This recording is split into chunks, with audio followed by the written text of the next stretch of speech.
Hello, you are listening to the Natural Healing Show for UK Health Radio. I'm your host, Catherine Carrigan, medical intuitive healer and Amazon #1 best-selling author. You can find out more about me and my work at catherinecarrigan.com and unlimitedenergynow.com. While you're there, sign up for my newsletter so that you can learn even more about how you can heal yourself naturally. Now, our guest today is a PhD functional nutritionist. Dr. Deanna Minich likes to use her doctor name, and you can find out more about her and her work at www.drdeannaminich.com. Welcome, Deanna Minich. Thank you for having me, Catherine. Great to be here with you. Now, your latest book is called The Rainbow Diet, a holistic approach to radiant health through foods and supplements. What do you mean when you talk about color is medicine? Yeah, often we hear the phrase that food is medicine. This is an ancient phrase said by Hippocrates many, many years ago. And I do think it's great that we're seeing a resurgence and a love for food in our culture as a way of healing our bodies. And if we look at, what kind of food is medicine, what I have seen to be truly borne out in the way of health and healing and wellness is that it's the colorful, whole, natural plant-based foods that really help us to thrive and be vital because of all of those colors. All of those colors that we see in healthy foods are really because of the pigments that were manufactured by the plant. And so when I say that colorful foods are medicine, what I'm referring to is really the plant-based pigment compounds that are embedded in those plants that we take in when we eat them, because they're very medicinal. And I don't even think that nutrition science recognizes the extent of the research, the validity, the evidence for these phytonutrients. Usually in nutrition, we get stuck on fat, carbohydrate, and protein, but we don't really track to looking at those phytonutrients, which are really essential for our health. So for our audience, what Deanna Minich is talking about is phytochemicals. And these are biologically active compounds found in cellulose fiber. And that's going to be the peels, the pith, and the seeds of your fruits and vegetables. So examples of phytochemicals include alpha glucans that are found in shiitake mushrooms that boost your immune system and fight cancer, or allicin, that is found in garlic that kills viruses and bacteria, or anthocyanins that are found in blue and purple fruits and vegetables such as blueberries and blackberries and purple sweet potatoes. And anthocyanins are some of nature's most powerful water-soluble antioxidants. So Deanna, why do you think colors are an important part of nutrition to talk about? Yeah, because those colors, those phytochemicals do a lot of things within our cells and change our structure and our function, and ultimately change our physiology and even our psychology. So if you look at the level of the cell, it seems that a lot of these different phytochemicals are having a role in immune response, having a role in insulin signaling, and even stress, how the cell responds to stress. And so what these phytochemicals are doing is that they're acting as messengers. If you look at, food is a lot of things to people. Food can be love. It can be connected to our emotions. It also brings in a lot of information, and it signals to our genes, to our DNA, certain things. And so these phytochemicals are coming into the body and signaling to the DNA certain messages about many different things in the body. And what's also interesting about these phytochemicals is back in the 1990s, I remember when I was in graduate school, we talked a lot about the antioxidant nature of these phytochemicals, that they would be protective of our bodies, and they surely are protective. But I do think that we have gone beyond just looking at them as antioxidants. So now we're seeing them as actual They are messengers in the cell signaling process. They can change our function, and they embed into certain parts of our body that are responsible for certain functions. So for example, on the back of the eye, in the macula, this is part of the eye that's responsible for vision. And there's a high concentration of lutein. Lutein is the yellow compound that we find in the plant kingdom, just overall, even in green plants, or even in the ovary in women, that there's a higher concentration of certain carotenoids, which tend to be orange, or even in the brain, that there are certain concentrations of anthocyanins, which are derived from blue-purple foods. So indeed, there's kind of like this color code.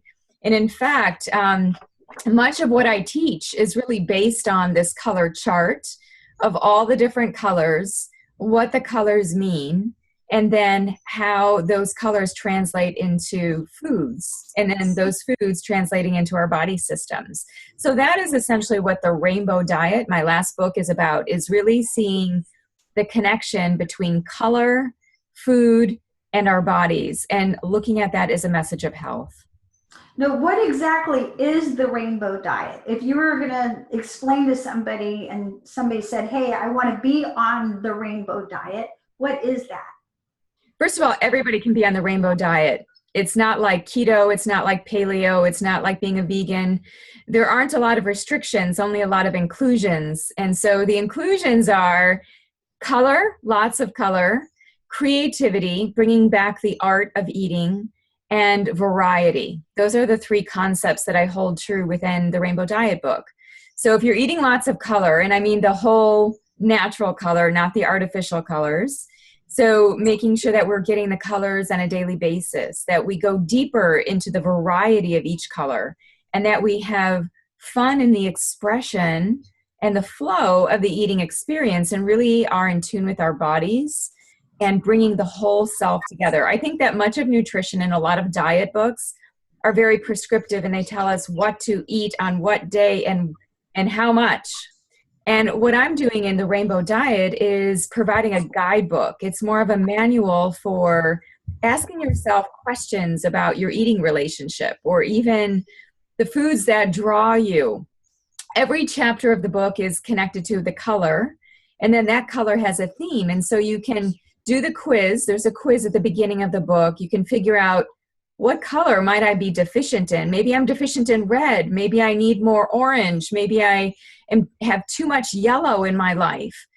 That quiz will allow you to then pick and choose and go through the different chapters to figure out, how do you get balance in that colorful part of your life, either through food or through, even, I talk about dietary supplements in the book too, as a way of bringing together the bigger context of nutrition. Now, color, as we know here at the Natural Healing Show, has a direct correlation with the chakras. So how does the Rainbow Diet help to support balance in our human energy system? I'm sure that it does. And in fact, the seed of much of what I was inspired by was actually through the chakra system. So when I took a yoga class decades ago, I was introduced to this way of thinking. And then my scientific mind realized that, well, how interesting, the chakra system coincides with the endocrine system of the body. And maybe what we're really talking about are these portals of lots of activity. And the endocrine system runs, I would say, much of our being, our thyroid, our pancreas with digestion, our pituitary gland really with signaling down to many other parts of the body, our ovaries, our testes, our adrenal glands. Even our heart is considered to be an endocrine gland now. So I do think that there was wisdom in the ancient traditions of looking at what they came to know as chakras, and what I see in the medical view as the endocrine system. So what I'm really speaking to is the communication, the interconnection of all of these systems, and how we can use color to streamline that communication. That's beautiful. And I really appreciate that your diet talks about inclusion. So many diets are about not eating certain things and leaving out entire food groups and cutting down, versus really focusing on the true nutrients that give us health and vitality. So in my book, Unlimited Energy Now, I talk about how crucial it is to include phytochemicals in your diet if you want to have more energy. Yeah. So what would you say when we eat the rainbow diet? How does that affect our own experience of energy? Well, I would say for everybody to have that experience themselves. Most people are eating the brown, yellow, and white foods diet, and they don't have energy. They're really fatigued, and they keep getting drawn towards coffee, the brown, the pastries, the cakes, the cookies, the yellow, the refined sugar, the flour, the white. But really, those foods are just taking energy from us. They're depleting. And so if we turn to science and just say, well, has this been researched? It actually has. There are so many irrefutable studies on fruits and vegetables leading to better states of well-being, better quality of life, more creativity, more curiosity even, and overall just greater flourishing in life. So when people eat colorful foods, they essentially begin to live a more colorful life. And just in my own experience of working with people over the years, I have seen that over and over again, that when people eat differently and they make that shift, their thinking becomes different. Their emotions can flow better. They are able to better see options for themselves, and they can change their behavior in a much easier way than being stuck kind of in that mud of orange or of just the brown, yellow, and white foods, which again are just draining our energy, draining our life force, rather than having the rainbow, which our body is craving. We want color. We want it's not just color. We need diversity. In fact, I feel like diversity is a metaphor for all of life. And there are so many social systems that are trying to close down diversity, whether gender, race, sexual preference, views, opinions. And what I feel like we need to really thrive and survive as a human race is diversity on many fronts. Diversity creates resilience in biological systems. And so we need that from the plants. We need the variety. So it's not just the color. It's getting out of our ruts of eating, our ruts of thinking, our ruts of feeling, and getting out of our spaces and experiencing the world and really, moving, flowing, that's really healing and therapeutic for ourselves. So there's a larger message here. There's an individual message, which I call the micro, and then there's a larger, expansive message for all of society and the planet, which is the macro, and that is we need to heal through color, diversity, and bringing back the creativity. Creativity to me is life force. It's even, in my view, it's divinity. It is what animates us. We are creative by nature. We make new cells in our body. We wake up in the morning, we're creating a new day. Every decision we make is an act of creation. And so what the rainbow diet does is it uses food as a portal in order for people to come back to center into those really important anchors of color, creativity, and variety.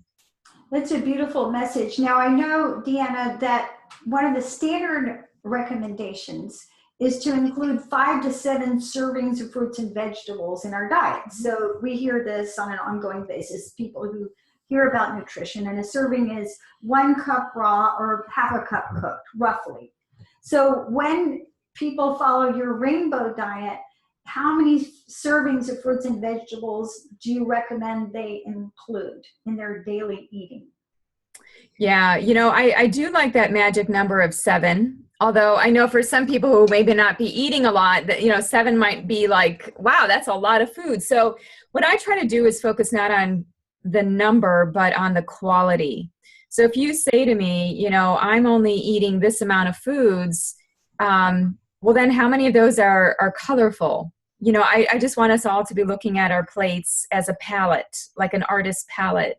And so if, it's all relative to the individual. So if somebody says, oh, Deanna, I ate my 7 fruits and vegetables today, but then they had 20 servings of brown, yellow, and white depleted foods, we have to look at the balance. So to me, it's all about the quality, not so much the quantity. But there are studies, as you're mentioning, in which they show that having anywhere between 5 to 13 servings of fruits and vegetables per day can be helpful for offsetting chronic disease risk and also mortality. So people seem to live longer when they have at least 5 servings of vegetables per day, fruits and vegetables. And I do think that, looking at that complexity is key. There are some other studies showing that when we get variety of different foods in our diet through plants. In fact, I was just reading an article I just posted on Facebook last night.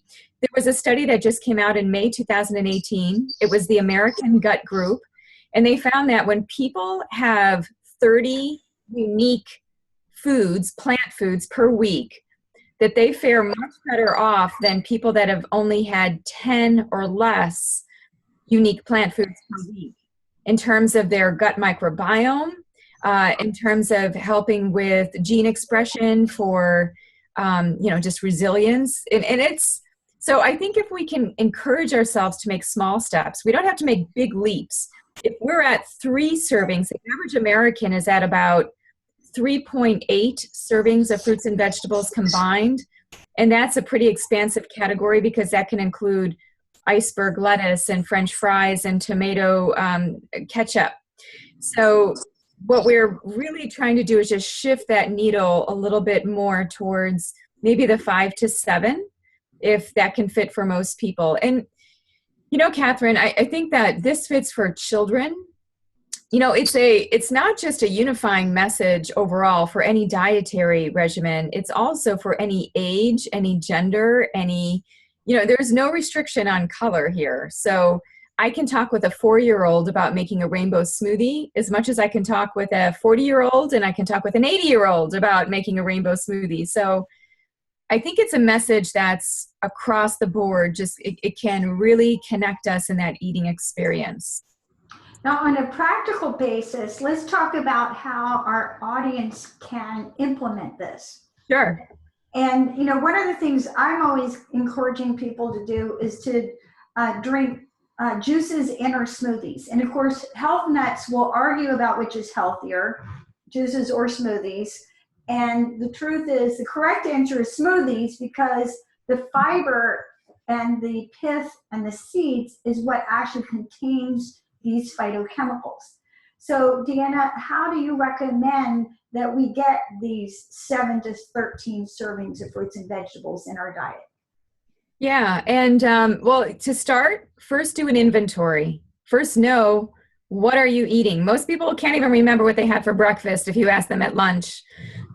So take a piece of paper and just do 3 days where you write down the different foods that you're eating. You don't have to write down specific amounts. Just write down the foods. You don't even have to write down the time. Just keep a general log. And then what I like for people to do is to take a box of crayons or markers and draw a line of color through every food. So for example, let's just say you woke up and you had coffee for breakfast. That would be a line of brown that you would put through coffee. And then let's say you had eggs with bacon. You would write down eggs and you put a line of yellow through eggs. And then you had bacon. You put a line of brown through bacon. At the end of the day, I want you to look at what you're eating and tally up the colors. And so see if you're actually getting the rainbow, because 8 out of 10 people are not eating the rainbow every day. They're missing a color. 8 out of 10, that's 80% of people. That means they're missing out on green or orange or red. Some colors are missing, and mostly it's blue-purple. 88% of people are missing blue-purple. So first, you've got to get clear on what colors are you eating, because how do you know what to add in or what to do unless you actually know how you're typically eating? And most people are eating the same stuff. Take a picture of your meals with your smartphone. You will start to see trends if you do this over a week's time of certain colors and certain things that you're eating. Take a picture of your refrigerator and start to just write down the different colors of foods overall. Like, what do you see? If you step back and look at that like a painting, what colors are you seeing? I know right now I have a lot of green foods in my refrigerator because I just went to the store and I bought broccolini, I have celery, I have a lot of green foods, and they're all kind of exploding. So I would open my refrigerator, I would see a lot of that. I would also see I have coconut milk in the refrigerator right now, so that's white. What else do I have in the fridge right now? I have some beets, so that would be red. So first get an inventory of how you're eating, what colors, do your color inventory. I would also say that doing the questionnaire in the Rainbow Diet book would be very useful for people, because then they would get a sense of how they're stacking up in terms of their health too. And then from there, let's just say that you need to eat more red, or you need to eat more orange, or maybe you're just missing all the colors. In the back of the Rainbow Diet book, I talk about different strategies to do this. I have menus where I can map out the colors for you. I have another book called Whole Detox. I do 21 days where we do 3 days for every color. And I have recipes for vegans, and I have recipes for omnivores. So you decide on how you eat. That's, again, I'm agnostic to people's dietary label. What I care more about is the color that both of them are eating, because you can be a really unhealthy vegan if you're not getting your colors and you're eating mac and cheese all the time, or actually some kind of mock mac and cheese. And you can be a really unhealthy omnivore if you're not eating plant foods, right? And so what we do within Whole Detox is we spend 3 days on red foods, going deep. And it's not just the same red foods. We look at cranberries and strawberries and red bell peppers and, you know, all kinds of red foods that are listed in the shopping list. And then we go to the orange days 4 through 6. What's the shopping list of the orange foods? How do you make those orange food recipes? What are orange foods good for? You get to learn about that. So I think first you start with the basics of knowing where you're at with your colors. And from there, I like your idea of making a smoothie. In fact, in the Whole Detox book, the way I open the breakfast is always with a smoothie. And it's the color that we're focused on for the day. So if it's a red smoothie, which we start out with, there might be beets, it might be a mix of different things, a mix of different red foods, maybe raspberries, strawberries, and really getting a lot of red all at once. And people will start to feel differently, for sure. And I've had that experience over and over again, where they start to eat differently, they start to eat more colorfully, and they start to make different choices in their lives. They feel much more optimistic and much more revitalized. Now, I'll just mention this briefly, I also do talk about dietary supplements in the book. There are times of our lives where we do our best, but we may still have chronic disease. Because people say to me, Deanna, how did I get this autoimmune condition? I've been doing everything right. I have been making smoothies. I eat organic food. What else can I be doing? So I do think that we have to sometimes look a little bit deeper into our biochemistry, and we might have to do that with a trained health professional who can get some labs, look and see where we stack up in terms of some nutrients. And then I like to bring in certain whole food nutrient powders. So we're creating more phytonutrient density. It's almost like we're getting more from that particular food. We're kind of stacking the deck. So for example, I'm just about to go on a 3-week trip as a speaking tour to Europe. And I already did my shopping. I got my teas, because I know that flying is a very stressful event. And even though I'm healthy, I'm really blessed to have health, and I do lots of things on a daily basis. I know that my body will be subject to more stress when I'm traveling. So I'm going to have to ramp it up, and bring some supplemental products to help me along on that journey. Yeah, and another way, in addition to juices and smoothies, to include this rainbow in your diet is healthy fast food. Let me give you an example of healthy fast food. So last night I had a salad. It had kale. It had shredded broccoli. It had shredded Brussels sprouts. There were pumpkin seeds and sunflower seeds and dried cranberries. And then I added some salami and some cheese to it. And you can keep in your refrigerator, you can keep a box of spinach. And in the pantry, you can keep, a jar of artichokes and dried cranberries and walnuts and different seeds that you can throw together. And I like to add berries in my salad, blackberries and raspberries and blueberries. So by keeping ingredients for a salad in your refrigerator, you can throw together a salad in a very short period of time and have all these different rainbows, right? Yeah, and I think part of what you're speaking to too is having things on hand, having certain things that you can mix and match. You know, kind of like that's why I love stir fries, where you just have a bunch of cut up veggies. And if I know I'm going to be really busy one week, I'll spend a little bit more at the store and I'll just buy the already cut up broccoli, cauliflower, and carrots. They have boxes where you can just buy that. So, yes, it's a little bit more made convenient, but in the end, you're going to feel better. So I think just thinking ahead, you know, the more that we can not let food sit around and have leftovers per se, but think ahead to our weeks. What do we have going on? Are we going to be more stressed? Is it going to be a lighter week, a heavier week? And I like to go to the grocery store every 3 days. I like the number three. Three is the number of creativity. And that's why even within the whole detox program, we shift every 3 days. And I kind of learned that because I used to live in Europe. And I noticed that people have smaller refrigerators and that they don't have as many food products at the grocery store and they don't have a lot of preservatives. So things go bad faster. So I, out of necessity, because of just smaller space and less products and less preservatives, I would have to go to the store every 3 days. So that became my kind of my, what I was used to, my routine. And then when I came back to the States, I kind of missed going to the grocery store every 3 days. So then I started to do that again. And at the time, it was back in the late 90s, and I was even using my canvas bag, and everybody was kind of looking at me. But now we're all kind of doing that. But that was done in Europe like years ago. So what I would say is every 3 days, be thinking of yourself and your schedule and where you might be every 3 days. And to have, just like you said, a great blend of different colorful foods. You know, if you don't have the time, go through like a cooperative, a CSA. I do that sometimes where I'll place an order and then just get a bunch of vegetables and fruit, whatever's in season. I'll go pick it up at the drop-off site. And I've got a box of fruits and vegetables at about $30 for the week. And that is, it's all organic too. So if you're really busy, that might be something that you can do depending on where you live.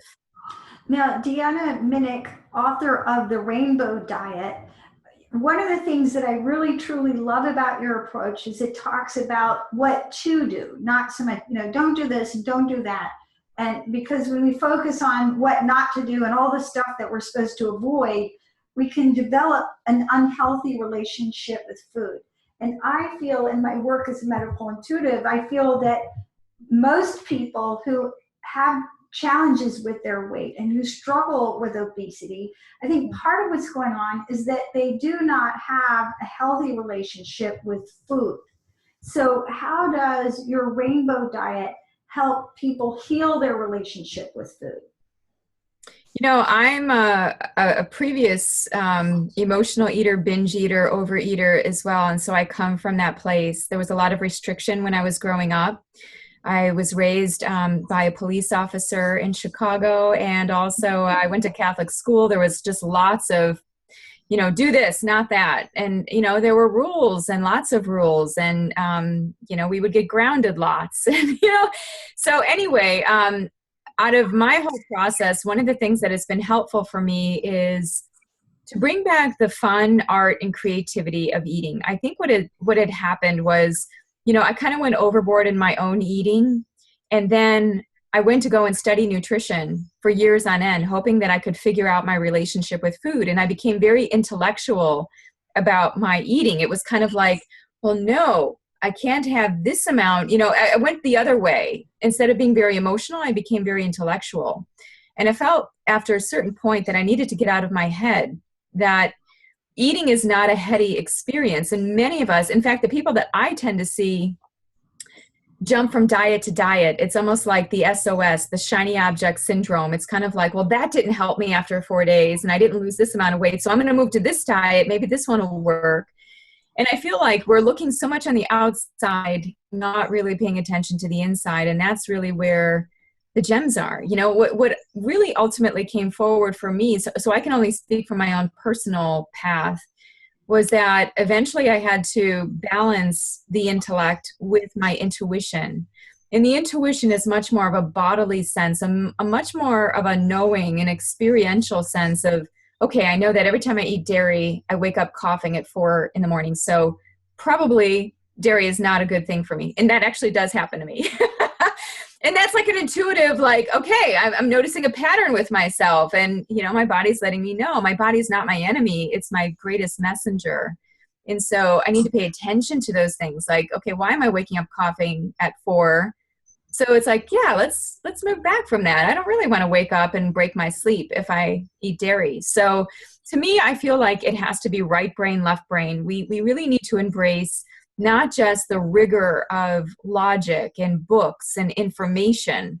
I think it's important for us to know those things as much as it is that we need to embrace the color, the simplicity of eating, connecting into our bodies, honoring our emotions, being in tune with our intuition.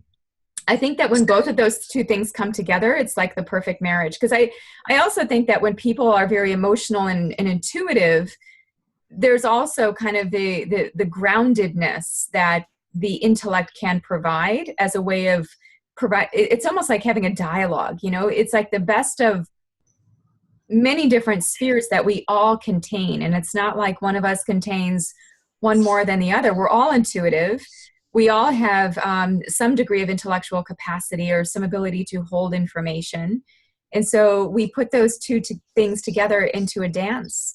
And so I think it's more about a relationship. It's not about a diet. In fact, if I could have called it the rainbow relationship, that would have been more telling of what I actually wrote. But because people are so into the buzzword of diet, you know, we went with calling the book The Rainbow Diet, but it's not really a diet book. It's a guidebook. It's a way of helping you to navigate your relationship with food, your body, and your emotions. Truly your spectrum self. Yeah, I think this is a very, very positive message. I remember years ago, I helped a retarded diabetic lose 45 pounds. Wow. And I knew that when I worked with her, I had to keep everything really simple. Mm-hmm. And after that, I thought, I'm going to treat all my clients like they're retarded. But part of it is that I focused on what to do, because which is what your book, The Rainbow Diet, does. It focuses on what to do. And if you're very busy focusing on providing this vibrant color, this vibrant food that's going to give you lots of energy, you're feeding not just your physical cells, but your whole energy system. And you're going to be much more satisfied.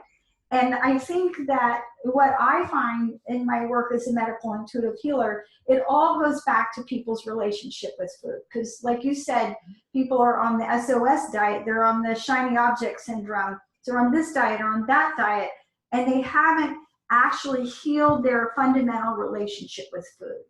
And part of the way that we do that, I feel, is by having appreciation, reverence even, and gratitude for our food, especially when we realize the great beneficence of what we're eating. Mm-hmm. So, now,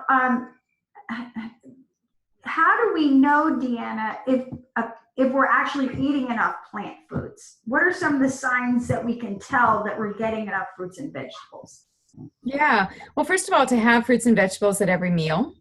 So every time you eat, I think it's really important to be able to have plants in various forms. And it's not just fruits and vegetables. If you're able to eat nuts, seeds, spices, you know, one of the fun exercises that we did within a group that I lead was we did a 7-day 50 food challenge where we had to have 50 unique plant-based foods. And so many people got that. You know, it wasn't difficult. So you can do it.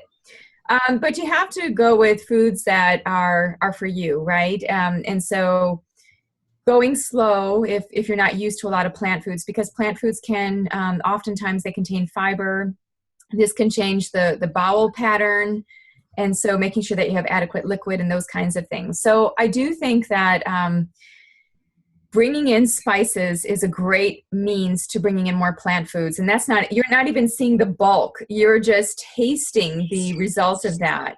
So go broad with that. If you're able to do legumes, that's also something that I think some people can tap into, especially I think more for vegans, that would be more their protein mainstay, but they're also getting a lot of phytochemicals. If you're able to eat whole grains, because many of them tend to be processed. They don't suit everybody, but in their kind of raw, sprouted, cooked form for some people, another form of getting phytonutrients. So there's a spectrum here. It's not just fruits and vegetables, but it's everything within those categories. And so I just want to make sure that we're broadening this to looking at all plant-based foods, even herbs. Like yesterday when I was making breakfast, I went out to the garden and I picked some rosemary, fresh rosemary. We have a lot of sage growing. We have a lot of oregano growing. So herbs too. And those weren't dry, they were living. So they weren't spices yet. They were actually like the plants. And so, even if you can grow a couple of plants during the wintertime when I'm not growing, when I don't have a garden, just having a small herb garden of some type in your windowsill, in your kitchen, it doesn't take much. And so I think, I got so excited when I saw this little cauliflower coming out in the garden not too long ago. And to me, it feels like co-creation, that I have such an appreciation for plants when I see all the work that it takes to really create this, and how I helped that little cauliflower come into existence because I was watering it. I was tending it to make sure that the weeds weren't crowding it. It's almost like when you come from this place of appreciation, I think you'll just automatically be gravitated towards plants. Plants are here in this kind of dualistic relationship with us. They're here to protect us. They can buffer us from toxins. I write and lecture a lot about toxicity. So many people are concerned about heavy metals and plastics in the environment. And one of the best things we can do is be eating more green foods, because those green foods bind. And so, yeah, I would say, how do you know if you're getting enough? Look at your symptoms. We can always be getting enough. Check your gut. Do you have regular bowel movements? Again, back to kind of processes of elimination. That determines our energy level. That determines so much, our absorption. So, and if you're unsure, I would say check it out with a practitioner. Actually work knee to knee with somebody. And sometimes we have blind spots where we've been doing the same thing and it's like, what am I doing wrong? How could this be happening? And then we have somebody else look and it's like, oh, wait a minute. You didn't have any blue-purple. You don't eat any blueberries or figs or grapes. And, you're also having some issues with your cognition and your memory. So maybe there's a connection there. Sometimes we need somebody else to even for myself, even though I get my labs and I look at them, I always like to have another practitioner weigh in because they're going to have a different perspective. So I think groups are important and very healing. Communities to bring together different recipes, recipe sharing, support. Trying one new food a week, one new plant food per week is kind of my thing, or something that you haven't tried in a long time. Like one of the things that I did recently was I have a lot of dry garlic, but I don't do a lot of fresh garlic. So I was at the store and I bought 3 garlic bulbs, fresh ones, and I cut them up in this meal that I made. But it was like just a different twist. It doesn't have to be something so radical, but it's almost like, well, when things are in season, like if a persimmon is in season, I would say, check it out. Or, certain kinds of apples, maybe you just get the same apple every time, but you get different phytonutrients in different apples and different amounts too. So what if you did a Granny Smith one time and then a Macintosh another time? You're getting very different arrays of phytonutrients. So to me, it's like an exploration. It's like an artist's journey into food and really just opening up into, again, what plants can do for you, and then bringing in the creativity. It's like it turns on our creative spark too when we start thinking about food in that way. Now, you mentioned, Deanna, that most people are deficient in blue and purple foods. So can you explain for us, what do blue and purple foods actually do for us? Yeah. And I do talk about each of the colors in the Rainbow Diet book, and I give like a laundry list of different blue purple foods. Like, for example, purple carrots when they're in season. Yes, there actually are purple carrots, and they're 2 to 3 times more nutrient dense than orange carrots. They're less starchy, they're less sugary, they're more nutrient rich. There's purple cauliflower, there's purple broccoli even. I was so happy. I was in the grocery store about 2 months ago and purple broccoli was in season. And I just took all kinds of, because right next to the green broccoli, you could see the beautiful difference. Like if I was stranded on a desert island, I would want purple broccoli because I have the best of broccoli and then I get purple.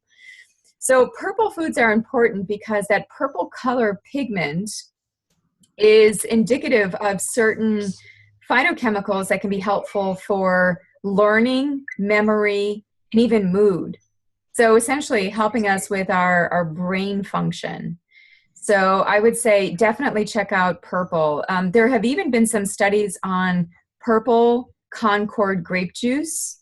You know, you talked about juicing and smoothies, but small amounts of juice, because it is so dense with different nutrients, like 2 ounces or 4 ounces with a meal, can be incredibly medicinal. There are studies on pomegranate juice.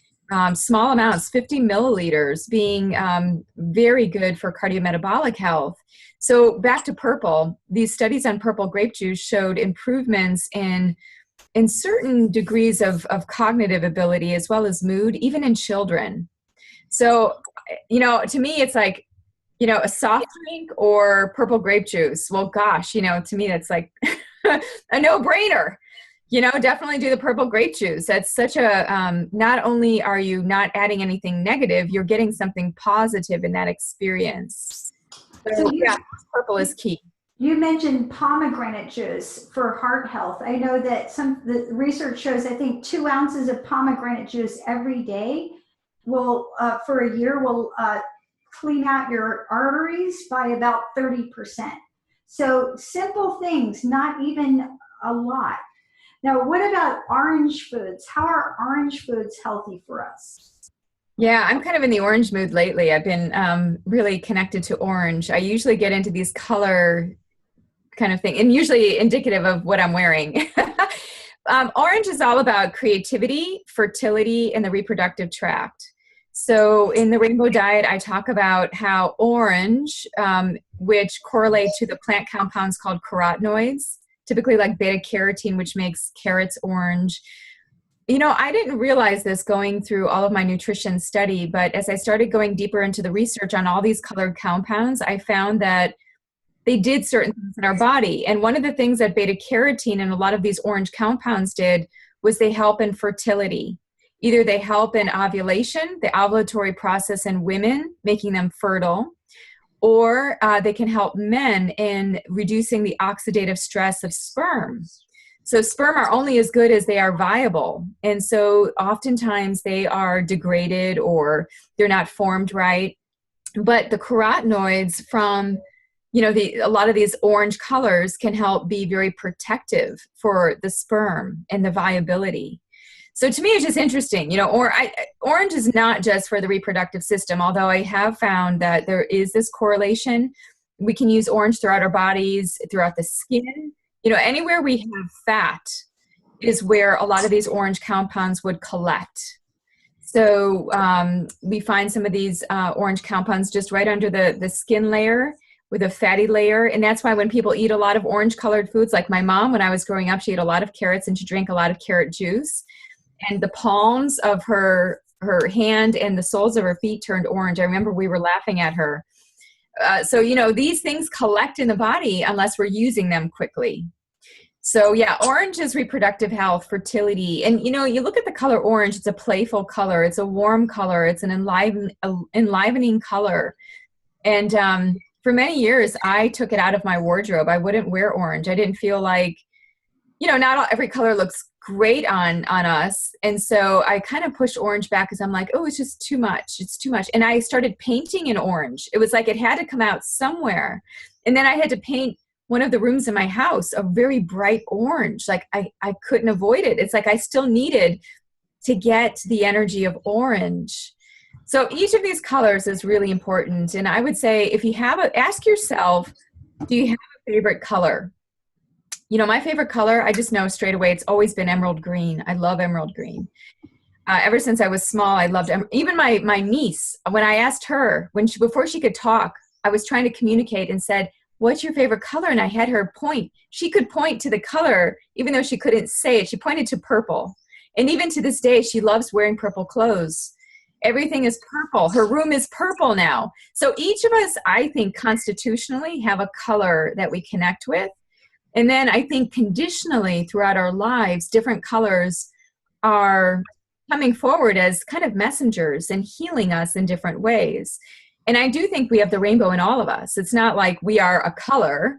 You know, some people get into auras and all of that. I'm not as much into that. I think that we do have the rainbow, and that colors are a signal or a sign of, for me, I feel like my life's lesson is about green, about love. You know, maybe for my niece, purple, it's about her intuition. You know, each of these colors having a theme, but each of the colors are important. Even black, white, brown, the colors we may not consider as part of the rainbow are also important. So I would say go on a personal exploration. If I were to take you into my closet, you would see that I have all of my clothes lined up according to the colors of the rainbow. And because it's a good check for me on where am I gravitating? Where do I keep moving towards? And I do like a lot of the cooling colors. It's harder for me to go to the warming colors. And so sometimes I move into warming colors in different ways. I'll eat red, orange, and yellow foods more, or I'll wear a scarf, or I'll surround myself in those colors. But we need those colors. We need every color. So Deanna Minich, you can find out more about her work at drdeannaminich.com, and definitely look at her book, The Rainbow Diet, A Holistic Approach to Radiant Health Through Foods and Supplements.